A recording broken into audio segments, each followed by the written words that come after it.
Dealing with a big financial loss is trauma. Trauma financially, trauma emotionally, psychologically. I've lost money in the market, but not with crypto. I've never bought crypto or Bitcoin. I've day traded and I've bought some single stocks and uh, they went down and I sold them.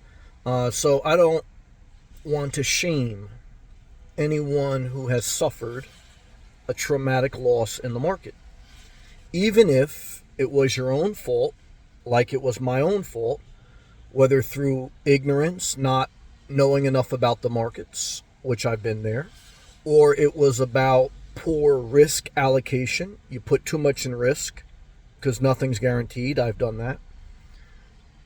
And you didn't maintain a steady job or income. I haven't done that. The only thing in life that has kept me financially solvent is maintaining a job and then learning to live within my means. Uh, with that being said, I've still, at times in my life, have suffered traumatic financial loss trying to make more money. The most money the average person will lose in their lifetime is trying to make more money with the money they've already have. So you learn through failure. So number one, you're going to beat yourself up, but you have to learn as time goes on to stop doing that. But you have to take accountability for your loss. You can't blame the Federal Reserve. You can't blame the system. You can't blame Bitcoin, hedge firm. You can't blame anyone. It has to look in the mirror and take accountability. That's number one. Number two is you got to get a job. If you don't have a job, even if you got the inheritance, you may have lost it. Or even if you got a lot of money, but you're not producing an income, you're always going to stretch to try to make your money stretch. And that's when you get desperate and you start to misallocate risk.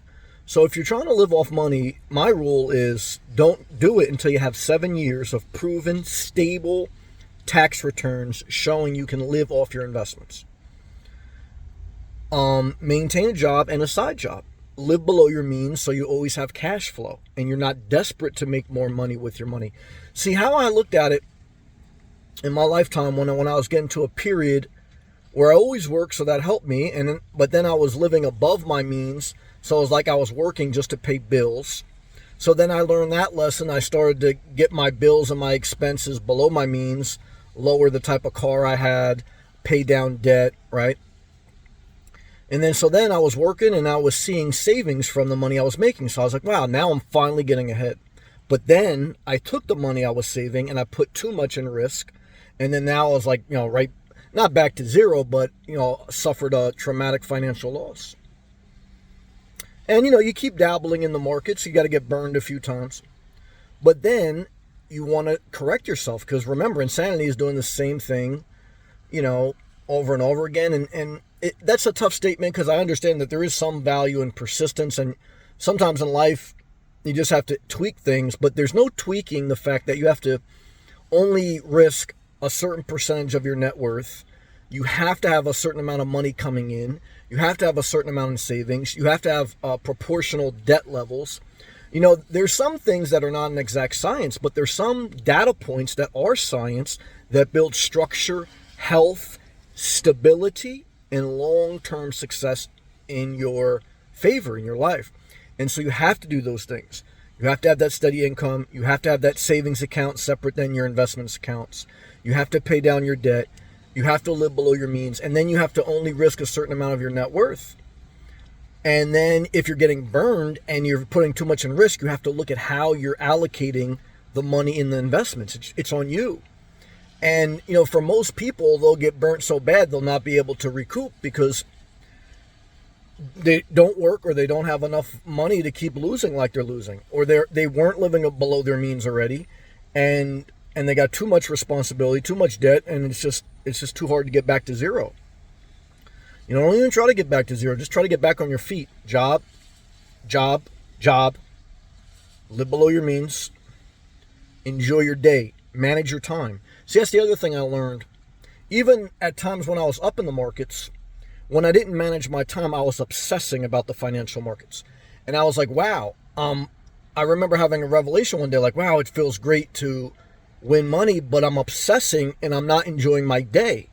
And as days and years go by, you put all that stress on yourself and you're happy that you're making money, or for now you're making money because, you know, it only takes a little bit to wipe you out. But what I learned is if you had unlimited money, what's the next thing you have to learn to manage your time? Because what's your life, your time, your day? What do you do? See, do you look at the markets all day and night? You know, crypto, that's one of the things, like they're open 24/7. That's not healthy. You know, it's like, you know, you have to have a certain amount of time for waking up, a certain amount of time for eating, a certain amount of time for exercise, a certain amount of time for productivity, doing something other than investing, a certain amount of time, you know, for investing, and then a certain amount of time shut off investing. You know, if you don't manage your time, if you don't push yourself to the next task, you're going to obsess. And a lot of people who get caught, and I understand it because we all have certain degrees of it, but you got too much OCD, or there's not enough balance in your mind, not enough balance in your life. And I understand that because we've all been extreme at times. But what I want to share with you in life, I didn't lose everything in Bitcoin. I never bought any crypto, but I've lost money in the financial markets, so I don't want to be a hypocrite.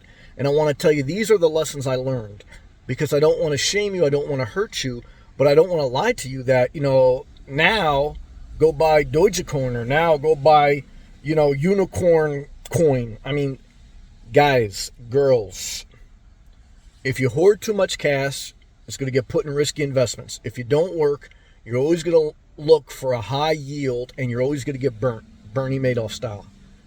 Manage your life, and if you are getting burned so bad, step away and don't do anything other than work, self-care, and enjoy your day. You know, because if you made unlimited money, what would you need to do? You need to learn how to enjoy your life.